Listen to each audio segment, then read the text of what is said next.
মমতা ব্যানার্জি যেদিন হালিশহরে গিয়েছিল, আমাদের বিরজু বলে যে ছেলেটি যাকে কাশ্মীরিতে পিটিয়ে মেরে দেওয়া হয়েছে, তার পরিবারের সঙ্গে দেখা করতে গিয়েছিল। সেখানে তার গাড়ির ওপরেতে নানাভাবে ইট, পাথর, জুতো, কাদা, জলের বোতল সবই ছুঁড়ে মারা হয়েছে। সংগঠিতভাবে করা হয়েছে। মুখ্যমন্ত্রী বলেছেন যে না জানিয়ে গেছে, না জানিয়ে যাওয়ার জন্য পুলিশ আসেনি, কিন্তু না জানিয়ে যাওয়ার জন্য দেখা গেল বিজেপির লোকেরা এসে গেছে।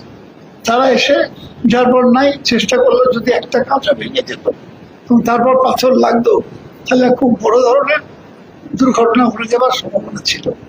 সেই জন্য আমি আজকে বিধানসভায় দাবি করেছি যে শুধুমাত্র পুলিশের ওপরে কিছু শাস্তিমূলক ব্যবস্থা নিলে হবে, যারা ইট ছুড়লো তাদের বিরুদ্ধে কেন ব্যবস্থা নেওয়া হবে না, তাদেরকে গ্রেপ্তার করা। এটা হলো প্রথম কথা। আর দ্বিতীয় যেটা, মুখ্যমন্ত্রী লাস্টে ঘোষণা করলেন এবং অগ্নিমিত্রা দেবীও বললেন যে 209টি যে ওয়ার্ড হবে, সেই ওয়ার্ডগুলিতে কিভাবে কি কারো হবে, বিন্যাস কি হবে, সেগুলো তারা মানুষের কাছ থেকে ওপিনিয়ন নেবেন। যেটা আমি চেয়েছিলাম সেটা ঘুরিয়ে বললেন যে ওপিনিয়ন নেওয়া হবে, কিন্তু আমার কাছে খবর আছে পরিষ্কার যে ওয়ার্ডগুলো ভাগ হয়ে গেছে। ওয়ার্ড ভাগ হয়ে গেছে, প্রচুর ছেলের কাছে আছে।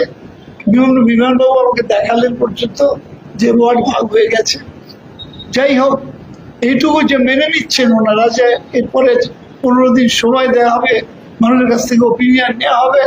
আমার কাছে বক্তব্য ছিল যে বিলটা একটু রেফার করা হোক, তার আগে মানুষের ওপিনিয়নটা নেওয়া হোক। ওনারা বলছেন যে না, সব করার পরেতে তারা মানুষের কাছ থেকে ওপিনিয়ন নেবেন, তখন সেই ওপিনিয়ন কতটা গ্রহণযোগ্য হবে বলে আমি মনে করছি। বহু অসুবিধা হবে, ডিলিমিটেশনে নানা ধরনের অসুবিধা হবে।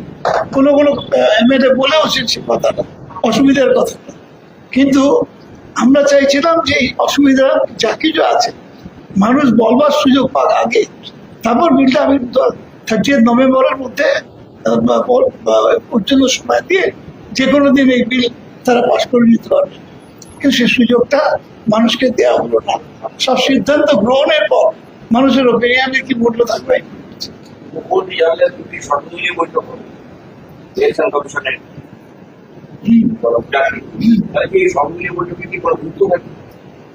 না, সর্বদলীয় বৈঠক হবে কি? বিল তো পাশ করে নিলে, বিল পাশ করে নিলে